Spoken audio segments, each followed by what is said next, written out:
cerita horor tentang hantu di sekolah. Pagi ini cuacanya sangat mendung, aku pun cepat-cepat berangkat sekolah walaupun masih sangat pagi. Dan sesampainya di sekolah aku langsung masuk kelas, dan di kelas belum ada satu siswa pun. Aku pun duduk di kursi sambil mengerjakan tugasku yang belum selesai. Tiba-tiba angin berhembus begitu kencang, hingga membuat pintu kelas tertutup rapat. Suasana pun menjadi sangat hening.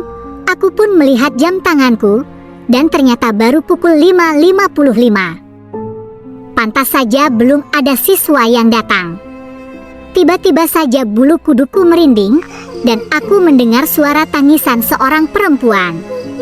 Mataku pun melihat ke semua sudut kelas, tetapi tidak ada siapapun.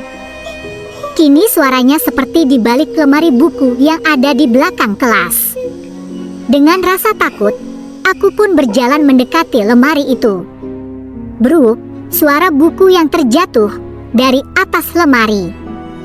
Aku pun mengambil buku itu dan anehnya kenapa buku itu bisa terjatuh. Ketika aku mengambil buku itu, aku melihat darah segar yang berceceran di lantai.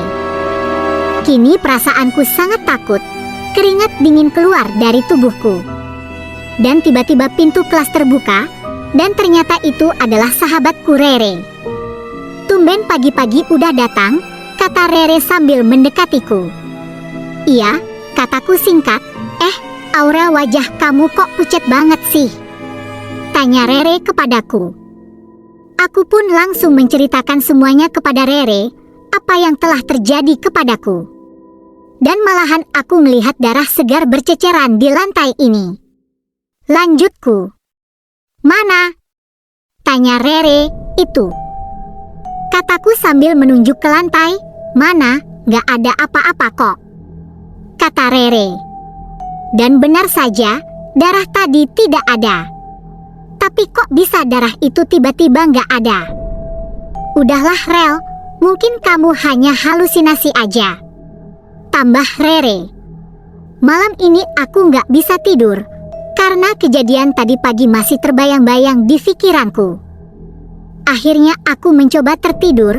Dalam tidurku aku bermimpi, dan mimpi itu seperti kejadian tadi pagi. Dalam mimpi itu aku melihat kejadian yang begitu tragis. Seorang siswa dibunuh di kelasku, dan jasadnya dikubur di bawah lemari buku di kelasku dengan cara yang tak layak. Aku pun langsung terbangun dari tidurku. Rasanya aku sangat lelah sekali, keringat pun bercucuran di tubuhku. Aku melihat jam dinding di kamarku, dan ternyata baru pukul 2.15 dini hari. Aku pun memikirkan mimpi itu, apa maksudnya dari mimpi itu. Aku pun kembali lagi untuk tertidur. Dan aku bermimpi, aku kembali bermimpi di kelas lagi. Ketika aku duduk di kursiku, tiba-tiba ada seorang siswa yang begitu menyeramkan. Wajahnya tertutupi oleh rambutnya, seragamnya berlumuran darah. Tolong aku Aurel, kata perempuan itu. Kamu siapa? Tanyaku. Aku Alexa, tolong aku. Tolong kuburkan jasadku secara layak, agar aku bisa pergi dengan tenang. Jelas perempuan yang bernama Alexa itu. Tiba-tiba Alexa menghilang. Aku pun terbangun dari tidurku. Sekarang aku sangat lelah sekali. Jam dindingku menunjukkan pukul 5 pagi. Aku segera mengambil air wudhu, lalu aku sholat subuh.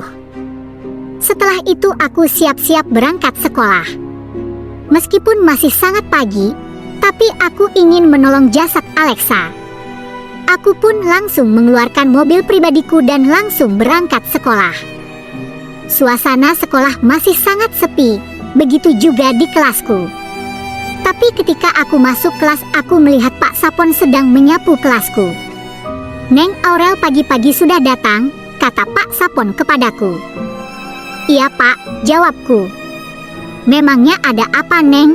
Tanya Pak Sapon. Aku pun menceritakan semua kejadian yang aku alami kemarin pagi dan tadi malam.